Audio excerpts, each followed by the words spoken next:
Welcome to my classroom. My name is Teacher Lee. Vot! Yes, I'm giving you a star. Another one. Good correction. Do do do. You're welcome. My other job is a public speaker for Buick.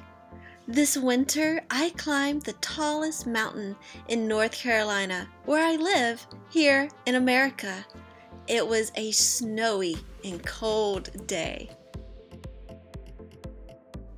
I cannot wait to meet you in class and have fun. I love these lessons and love to get to see your kid learn English. I hope to see you soon. Goodbye.